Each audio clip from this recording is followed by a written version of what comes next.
Great. Thank you very much for the introduction, Sam. Hi, everyone. I'm Anna, and I'll guide you through the slides today and this webinar. And later, my colleague, Emika, will join us. So let's get the clicking going. So the topic of this webinar is from research to practice insights from GO-P2P. And before we dive into some of the key findings, I wanted to give a broader overview of GO-P2P, what it is about and what we have done in the past few years to just get a better overview.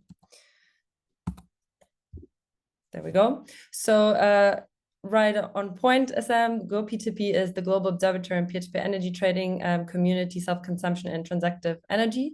We are an international pre-competitive research collaboration looking into the whole system's implications of local energy markets. And what this means, I'll show in a second. We started back in September 2019 and ran until just recently, February 2025.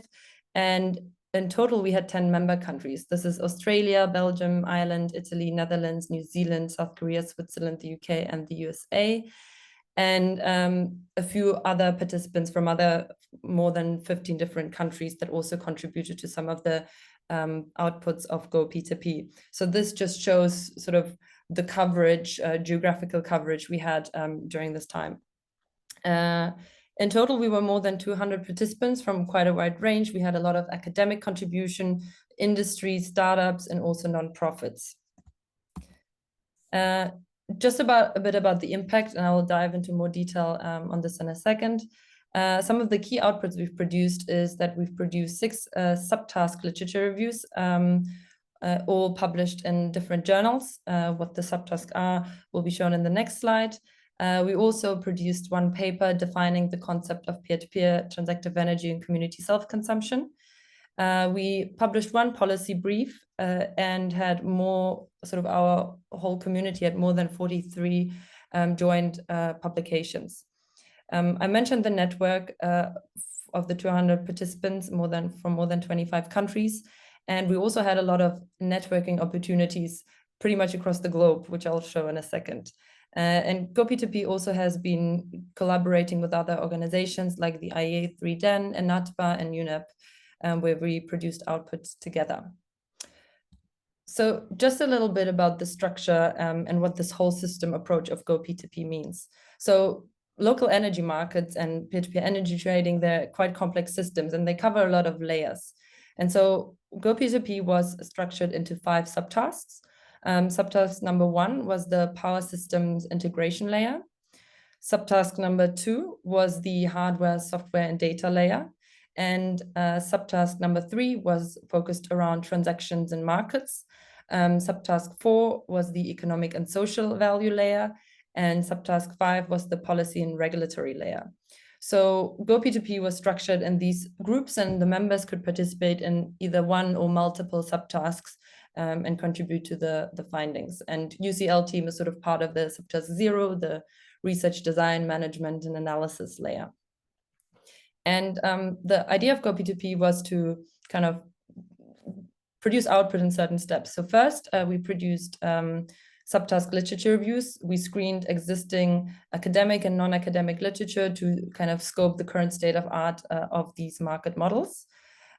We also studied different case studies that were taking place around P2P, transactive energy, and community self-consumption. And now as the task is finished, we are working on sort of collecting all of this information and produced a qualitative comparative analysis on the case studies, which Emika will present later in this webinar. And then the output is the goal of GO-P2P was to identify key success factors, whether they are social, technical, or policy success factors needed to ensure that this technology is ready to be deployed. Here I have outlined the kind of timeline of GO-P2P, when we started and what we have achieved. So we started back in London in September 2019 and had multiple meetings in person, remote due to COVID, and then again in person, luckily. And during this time, we worked in the beginning, and the first part of the observatory, we worked on the definition of the different concepts, produced the literature reviews, had expert interviews within GO-P2P, wrote a policy briefing, collected the case study data. And then in the second part, it was all about processing the data. And a big part of GO-P2P was sort of around the community, and I'll tell a bit more about the events at a later step. Just also highlighting my colleagues who have contributed to this work, because it's been a long process running more than, pretty much 6 years. Who has also contributed is Professor David Shipworth. He's also here on the call today, so I can answer more questions if there are any, and Nicole Watson and Eunjin Lim. And with regards to the subtask, we were structured, as I mentioned before, around these 5 layers. And so every subtask had a lead by one university that is expert in this field. So subtask 1 was run by Lucerne University in Switzerland, subtask 2 by the International Energy Research Center in Ireland. Subtask 3 was jointly run by the University of Colorado, Denver and University of Bristol. Subtask 4 on the economic and social value was run by Western Sydney University and TU Delft. And subtask 5 was run by Nova School of Law and Florence School of Regulation. And because as part of GO-P2P, we produced a lot of actual literature reviews, policy briefs, sort of a very hands-on output, but a lot of this time from the past 6 years was also networking opportunities and building this community around the leaders looking into this innovative field. So I kind of just wanted to walk you through the timeline and highlight the different events we had in the past. So one of the first, or the launch meeting back in UCL in September 2019, we usually structure around 2 days. The first day is open to the public, anyone can register. And then the second day of a conference is very hands-on, where the participants of GO-P2P come together and we decide on sort of the next research outputs we want to deliver. So this was a huge event, as you can see, with a lot of participation. The second event, some of the audience is also here who participated in there, was in Florence School of Regulation. They obviously had I think the most beautiful building we've ever had a conference in. It was similarly structured around 2 days with a more of a focus on the actual regulatory side of peer-to-peer energy trading and transactive energy. Then unfortunately, COVID hit. So we had to become more innovative. So we've had online meeting rooms, online tables where we could also collaborate, and it worked actually quite well. I think it was pretty much at the very kind of beginning or mid-COVID time. This continued through to the second, the 4th conference and the AIA in Medellin, also online, unfortunately. Otherwise, the whole community could have traveled to Colombia, which would have been really nice. Then we continued the 5th conference in person again at the Ireland Research Center in Cork, with again similarly structured around 2 days, where the Irish participant was more focused around data and the integration of such systems. The 6th conference many also attended was right in Santa Monica by the beach. So again, one reason was to travel and listen to the output of GO-P2P, but the other one was also to enjoy the views. This was a really nice event, also hearing from hands-on case studies in the US and trying to sort of elaborate on the difference between US needs for local energy markets and European needs. And then we had the 7th conference at TU Delft, which was in December 2023. Here, the focus was really also around energy hubs. They're a slightly different model than peer-to-peer energy trading markets. But for example, in the Netherlands, the grid is running under a lot of constraints. So more localized energy solutions can really help relieve the constraint while ensuring equitable access to renewable energy. And lastly, we had our final conference at the Nova School of Law in Lisbon. We had a lot of different case studies presented here as well, from the Netherlands, from Portugal, and also seeing how bit more of a supportive regulatory environment can help these markets to really pick up and being deployed on scale. So about the research output, as I mentioned earlier, we've produced over 6 literature reviews, all published in academic journals on the different subtasks. Here you can see how they were structured. So we had one on the impact of local energy markets on the power systems layer. We also had a review of software, hardware, and data layer for P2P, CSC, and TE. With regards to subtask 3, the market and transaction layer, we actually had 2 literatures being published, one more around the energy market model itself and how they can be designed and built and what settlement mechanisms and pricing mechanisms might look like. And the other one was focused more on the business models that were emerging in the literature at the time. We also had a review by FSR on the regulatory side, and particularly with a stronger focus on Europe, how these, what the current sort of baseline is for these markets to pick up.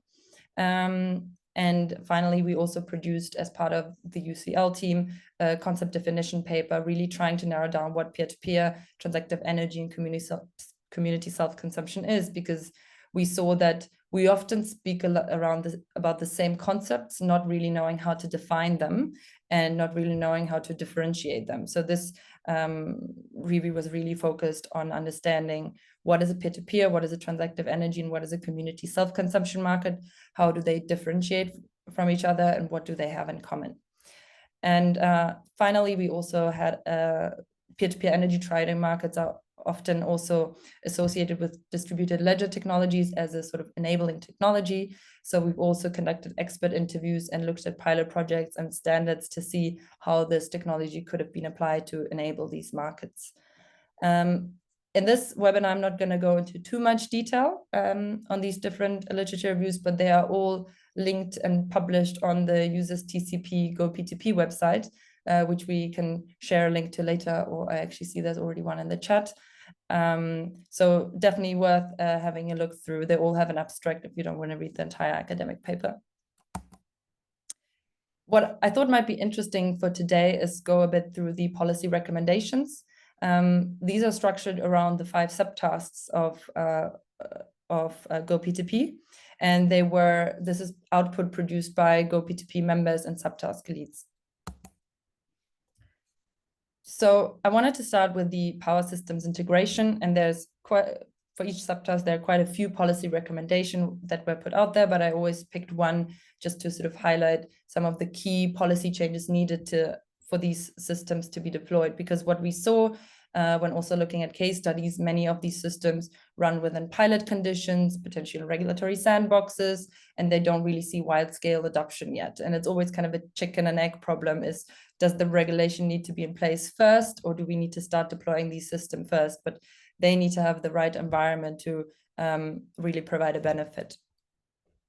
So in terms of the power system integration, some of the key policy recommendation was to define a local energy market boundary, or the boundary conditions in which they can operate. So it needs to be defined how physical they need to be. So how tied do they need to be to their location? What's the geographical bound? Can they be virtual? Can you trade energy across a country, or does it have to be on a low voltage network? And what is the number of active participants that can be involved?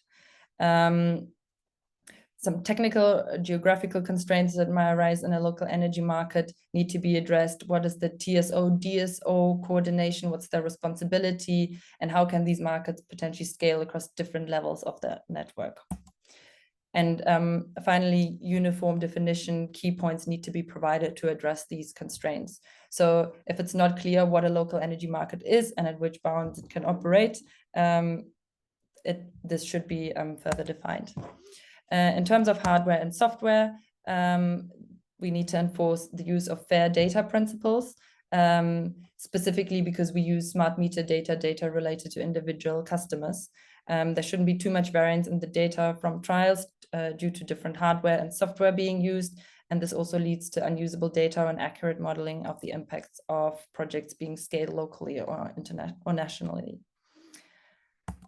In terms of transaction and markets, one key point was to allow a more diverse range of entities to participate. This contributes to a better energy balance. So you have small scale producers, larger scale producers, and we've also seen this in some of the pilot projects. There also needs to be a benefit and a compensation for small flexible assets, or for example, storage devices, EV, to respond to a particular price signal, because as long as there's no financial incentives, it's really difficult to automatically trigger the system to switch on or off or shift their demand. And one of these one of the requirement to enable this might be to allow multiple supplier models. This differs from country to country, but there's many within Europe where you can only stay with one supplier, but it could be an option to have a kind of traditional energy supplier, but also a local energy market supplier with multiple metering points. In terms of the economic and social value, that we need a better understanding of the diverse benefits P2P, CSC, and transactive energy can offer. There are a lot of non-financial motives. If you look at the current academic literature, you see that customers are not only motivated for financial, but it could be also providing energy, green energy, sharing cheap energy, keeping energy within the community, sharing it with local organizations or institutions. And so one follow-up here was to fund more social science innovation in this field to really understand what is the key driver for people to participate in such markets. And finally, with regards to the policy and regulatory policy impacts, there should be a right for consumers to sell electricity to each other, or also other services, for example, flexibility services, while also receiving, while staying non-professional parties, because as soon as you turn into a professional party, there's additional requirements you might need to fulfill. By acquiring the right to sell electricity, flexibility, shared storage, while also retaining the nature of sort of being a consumer or an electricity customer. And this simply needs amendments of the legislation in the field. Right, so most of this is summarized in our policy brief. I highlighted some of the key topics here. 3 topics we derived from these policy webinars and also the literature reviews, and looking into the case studies where we need cost-reflective pricing. So the true cost of electricity produced and shared on the grid needs to be reflected. If you keep electricity consumption locally, potentially there might be a reduced transmission fee you pay. In terms of innovation and customer protection, we need to enable flexible market participation also through multiple supplier models, as mentioned earlier. And there needs to be more innovation-friendly regulation and strong sort of consumer safeguards. So things like regulatory sandboxes where you can really test new approaches to local energy markets to provide the evidence needed for policymakers to adjust regulation. In terms of new devices and sub-metering, we need to empower devices such as EVs to act on price signals, and also standardization is key to ensure interoperability and accurate data flows. So devices need to be able to all communicate through one shared protocol. Sub-metering would enable, for example, for individual assets to respond to price signals, for example, electric vehicles or heat pumps, encouraging them to shift demand. Also, this policy brief is, the link is on the users TCP website for everyone to download. So as I mentioned at the beginning of the webinar, a second output was looking into case studies. To do that, we've built a case study repository where we allowed all type of case studies to submit their data and their information. Why did we do it? We've noticed that there's a lack of sharing of knowledge, lessons learned, and information of how these case studies or pilot projects can be deployed and tested, and what are the challenges. So we accepted all case studies based on the following criteria. They needed to be operational, completed, or intended to become operational, involve physical assets, deployed in the same geographical area, involve participants actually making active decisions. We didn't want to have simply a flex trial taking part in this, but these case studies are around consumer-centered energy markets, and consumers need to have a saying in what is actually built and rolled out.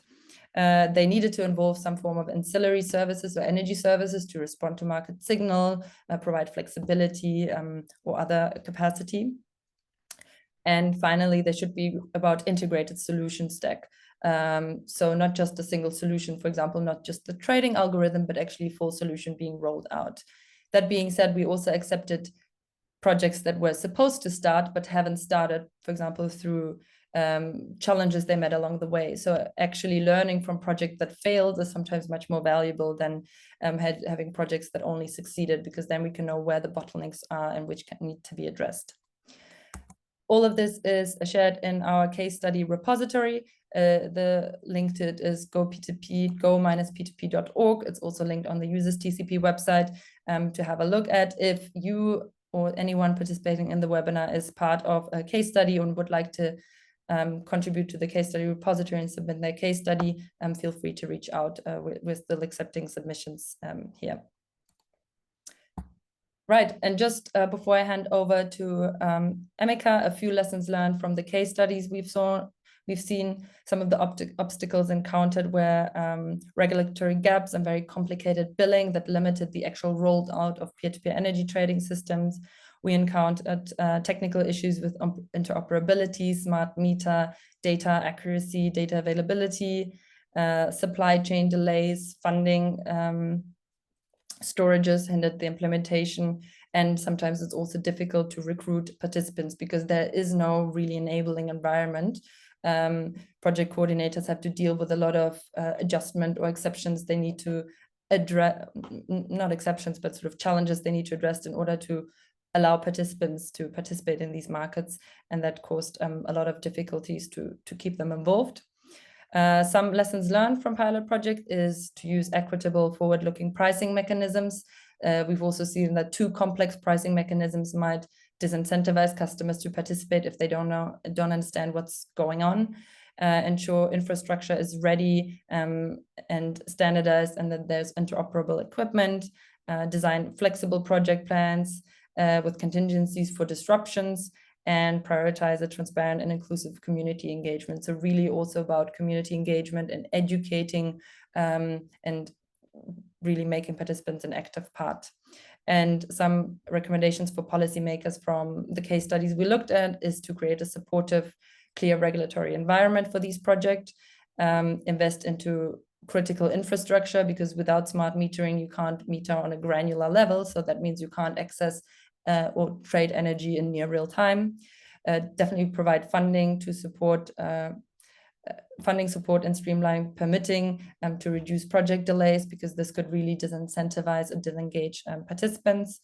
Promote equity and inclusivity to ensure broad public support, and enable data access for more transparency. And finally, fund training and capacity building to address technical and community skill gaps, because these local energy markets can really also introduce additional, have additional economic benefits, such as like new jobs all around building these energy markets. And with that being said, I hand over to Emeka, who has used some of the case studies to produce the qualitative comparative analysis. Yeah. Hi, I'm Emeka. I'm a PhD student at UCL, and in my master's dissertation, I did a qualitative comparative analysis of the GO-P2P case studies. Let me just see. Okay, yeah. So qualitative comparative analysis is a research method that allows you to look at case study data. So here it was the cases that were submitted to GO-P2P, which is qualitative, but look at it with a comparative analysis to identify conditions that might lead to an outcome that you're interested in. And so what you're really trying to do in this analysis is identify conditions that are considered necessary or sufficient. And just quickly, I'll kind of touch on this because it's a pretty core part of this analysis. So a necessary condition is an instance like on the left here, where whenever outcome B, so the smaller purple circle, occurs, condition A is present. So one example I've heard for this is something like fire. So If condition A is oxygen, then whenever there's a fire, there must also be oxygen, but that doesn't necessarily mean that whenever there's oxygen, there's also outcome of fire. Whereas sufficient conditions are a little bit different in that it's more the idea that whenever outcome B is present, condition A is also present, or vice versa. So this I've heard an example for this could be like if the outcome is animal, like is something an animal, then a sufficient condition would be like if condition A is dog, like then outcome B must also be present.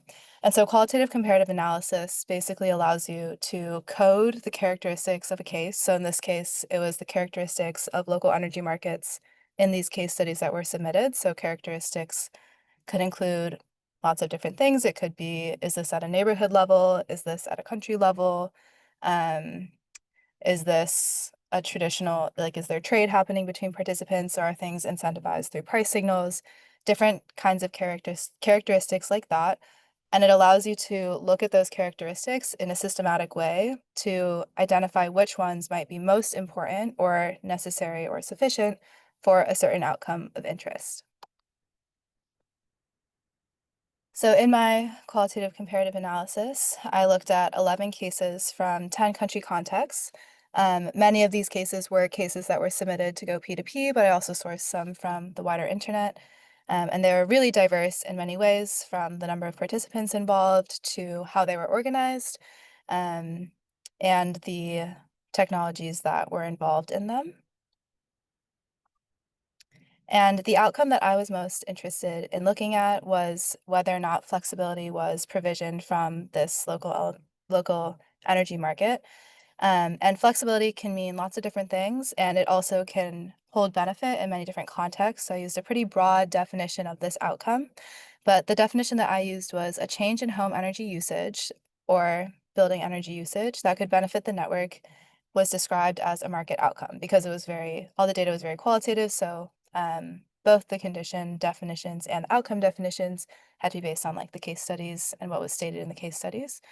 But this definition of flexibility often looked like load shifting or peak load reduction was something that was observed in the energy market. And flexibility was an outcome that in the sample that I looked at was seen in about half of the cases, which made it a pretty good sample for applying this method because it's helpful to have cases in which a certain outcome isn't observed and where it is observed. So an example of this outcome would be like if there was a local energy market where household batteries are discharged during high usage hours, which causes a peak load reduction because of some kind of price signal. So that's just one example of what this may have looked like when it was in a case. And so from 19 possible conditions for flexibility or like market characteristics that could be considered leading to the outcome of flexibility, looked at 5. And so this was first, whether or not there was the presence of a technology or an asset that could enable the provision of flexibility. So this was often batteries, but this could also be smart thermostats that could be controlled remotely, just any kind of load or energy using technology that could be modified through a price signal. So if that was present, another condition was whether or not this was organized through time reflective pricing. So an electricity cost to participating people or assets that reflected either the grid state or the state of supply and demand. And then the third condition that was looked at was auction-based pricing. So this is whether or not prices were set in an auction. And then the next one was aggregation. So if there was some way that assets or participants were being collected to participate in a larger energy or capacity market. And then finally, the last condition that I looked at was if there was a future-looking element. So if the market either used a futures market, which is just a market where trade is happening for use in the future, or if there was forecasting as a key component of the design of the local energy market. And so this is kind of the framework that I was using to think about this outcome. So I was like, is there a technological enabler? That was that first condition with the asset presence.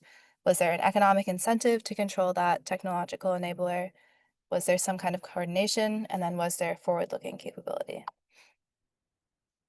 And so just to kind of illustrate what this looked like in practice, I'm using the example of the solar case in Germany. So every case is coded for the presence or absence of those conditions, and then also the presence or absence of the outcome of interest. So in the case of solar, condition 1 was present. There were assets in the form of appliances and batteries that could be controlled or whose energy usage was modified by a price signal. And that price signal came from pricing changes in time. So that was condition 2. So then that one would have been like positive. And then, but there was the absence of the following 2 conditions. So there was no auction-based pricing. And as well, there wasn't aggregation for participation in some larger energy or flexibility market. And this local energy market did include an aspect of forecasting or this like future looking element in the way that it was designed. And it had the outcome of flexibility. So this kind of coding was applied to all of the cases.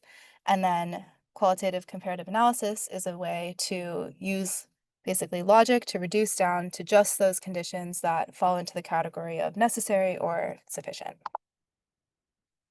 So the sufficient combinations of conditions for flexibility that were found, and I can gets a little bit into the weeds, so I'm just going to do kind of like a higher level talk about what this looks like. But the first sufficient combination was a technological enabler and then a dynamic pricing mechanism. So the cost of electricity was dependent on grid state or supply and demand. And then the forward-looking capability, so either a futures market or a way of forecasting generation and demand. And then the next sufficient combination of conditions that was found was, again, the technological enabler, but this time the combination of an auction-based pricing mechanism and the presence of an aggregator, as well as a futures market or forecasting element in combination meant that flexibility was provisioned. And it's important to note that this is just for those cases that I looked at. With a more robust set of cases, then these conditions may have been different. But QC is very much connected to the cases that are analyzed. So this is just what was observed within those cases.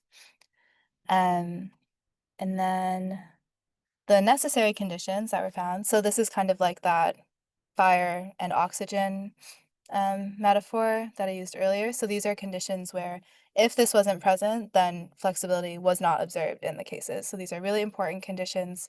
And this was kind of a key takeaway from my analysis was that these 2 conditions are necessary for flexibility provision in the LEMs or the local energy markets that were considered. So the first of those was some kind of asset that enables the provisioning of load shifting or peak reduction or just changes in how end users are using energy.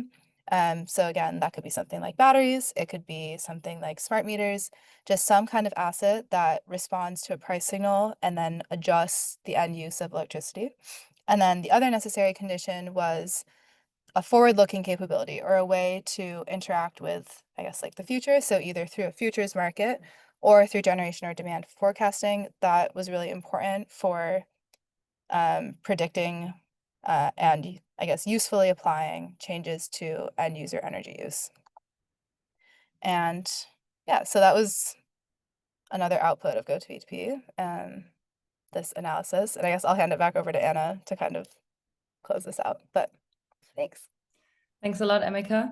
Yeah, I think one use of this analysis is really through having such an analytical approach to analyzing these case studies, you can really see which case studies are necessary for these markets to function. And these 2 actually show that local energy markets can really also contribute to the stability of the electricity grid, while also incentivizing the uptake more bottom up. And for those who have been following the space for a longer period, I remember I started in 2017. Local energy markets in the beginning were a lot around sort of incentivizing uptake of renewable energy sources. There were also a lot of, I'd say, games being played with introducing blockchain technology wherever possible. After the energy crisis, we saw that many of these pilot projects weren't existing anymore, and the whole focus really shifted towards bringing a benefit to the participants of these markets, but also ensuring they're really very well integrated into the energy grid. And so this kind of rounds up the work of GO-P2P. And in order to kind of highlight what could come next, I've noted down 5 key challenges which we encountered and that need further analysis or research to really ensure that these markets can be integrated in the current energy landscape. So number 1 is we need to reform price signals to drive growth of local balancing of generation and demand while ensuring equitable distribution of costs and benefits. The second one is to integrate local energy markets into existing grid infrastructure, addressing grid capacity constraints and also manage flexibility. The third one is to construct attractive and trusted value propositions for participants supported by appropriate regulation and data management. Just to give an example, we've also worked with Australia where, for example, virtual power plants really were supported by governmental incentives, but we've seen quite a low uptake of those because customers don't understand what happens with their battery. Why is it being charged? Why is it being discharged? Where's the value coming from and how can I benefit from it? So it's really around building this value proposition around participants who join these markets. The fourth one is finding an optimal balance between system complexity and cost optimization across different levels of scales of the grids and markets. As I've mentioned before, we saw a pilot project that had quite complex tariff structures in place to really work on this gamification of energy trading, but customers want to trade energy and they want to be involved, but there's a certain level to which you can sort of expect enough education in this space to be actively involved, and everything above that is sort of, or beyond that is too much and too much of an overload for participants in these markets. And finally, maximizing resilience to external shocks across local energy markets and centralized systems, including threats to security and reliability. And I think this is a particular important point, as we've seen the energy crisis, the war in Ukraine, as one example where countries really need to become more resilient, and actually investing into renewable energy and more local energy requires less imports of fossil fuels, therefore less dependency on other countries. And we've also seen massive blackouts just now in Spain, which this had nothing to do with local energy markets in this case, but it still shows that designing energy markets more from the bottom up can provide some more form of resilience. And with that being said, I'll stop here. Feel free to send us any of the questions you may have later on to go-p2p@usersTCP.org. Me or my colleagues will reply to those. And otherwise, I'll hand over to Sam for now, if that's right.